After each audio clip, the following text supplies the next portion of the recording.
Hey guys, how's it going? Welcome to my video. All right, so I just want to talk about this particular issue with Nissans, and it's particular to the a crank no start issue. And if you guys have this problem, uh, first thing you want to do, if you guys have troubleshoot all the other things as far as a crank no start issue. Now this could relate to a crank no start issue and a no crank no start issue. This problem could actually cause both those issues. And what you guys want to do is you guys want to look on the dash to see whether the security light is flashing. All right, it happens that a lot of people actually miss that with these no start issues. All right, they'll start going to other things like you know, trying to figure out whether the parts are causing the issue, whether there's something wrong with the battery, and this might be related to the battery, but you know, they'll go off on DIY diagnosis tangents on crankshaft position sensor, mass airflow sensor, fuel pump issues, fuel issues, no spark, this, that. And the funny thing is that if you guys have this particular situation that comes up, you guys want to, you guys want the easiest fix possible, the easiest diagnosis possible.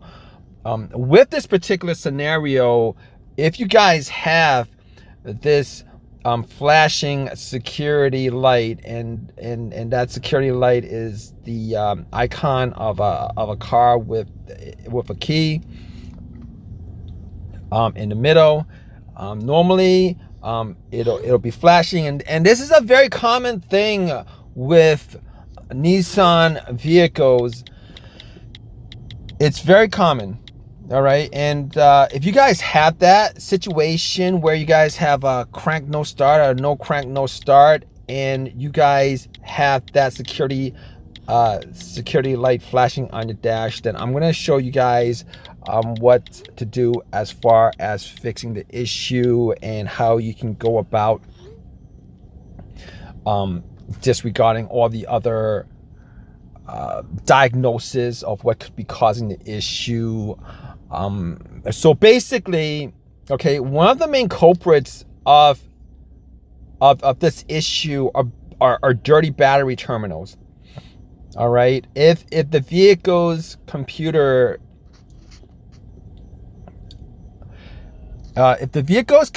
senses that the charge in the battery, whether it's because the battery is bad or because the connector is corroded, the terminal is corroded and it's not a very good connection, and it's reading that it's a low battery, it's gonna cause this light to flash. All right, if this light flashes, you're not gonna be able to start your car. It might crank, it might not crank. You're not gonna be able to start it for the most part. All right, so simple fix to that is, what you guys want to do is you guys want to go to the battery, take the terminal off, clean it. You want to make sure that the battery is good, because if that battery is not good, it could cause that light. If you guys know the battery is good, then you don't have to change the battery. Clean the terminals, put the terminals back on. Most of the time, that will actually get rid of the security light, and you could start your car, no problem. The other option is, if it's not the battery, and for whatever reason you guys need to reset the immobilizer, there are specific Nissan models where you can actually, there is a button on the back of, I believe it's on the back of the cylinder, or or the immobilizer, the cylinder. Now, this is not particular to all Nissan models. Some models have it, some models don't. You're gonna have to take off the cover, see if there's a model. You see if your model, your vehicle has that. If it has that, all you gotta do is just press the button. It resets it. All right. If it doesn't, you might have to do something something else. You might have to reprogram the Immobilizer, reprogram your key, or whatever. But before you guys get to that, all right, what you guys want to do is you guys want to make sure that your fob key battery is good. All right. If your fob key battery is dead, or it's drained, or it's not, or if it has issues for whatever reason, maybe because the battery needs to be replaced. A lot of people don't know that, and they go through all this DIY fixes, try to, you know, try to change out parts. Just make sure that all these little simple things are good. All right, it doesn't cost much. It's very easy to do. You guys can change out the battery in your key fob. The bad battery in your key fob actually could cause that light to come on. All right, so I'm giving you guys like a rundown on all the things that you guys can do simply just to get your vehicle started. All right, one by one. Now, if your battery's good, your terminals are clean, your key fob battery is good, and you know that for a fact, changed out that stuff, you guys still have this issue, we're going to move on to the fuse box. All right, now, if you guys have a blown fuse, it could be related to the security system. It could be related to the ECU. It could be non-related to the security system, and it could still cause this light to flash. All right. There are instances, because cars these days, with the electronics, they're interconnected. All right, I've seen situations, not just on Nissans, but seen situations where a light bulb that went out in a fuse box, I think maybe the fuse to the light bulb that went out of the fuse box popped, blew, and it caused no start issues. It's possible.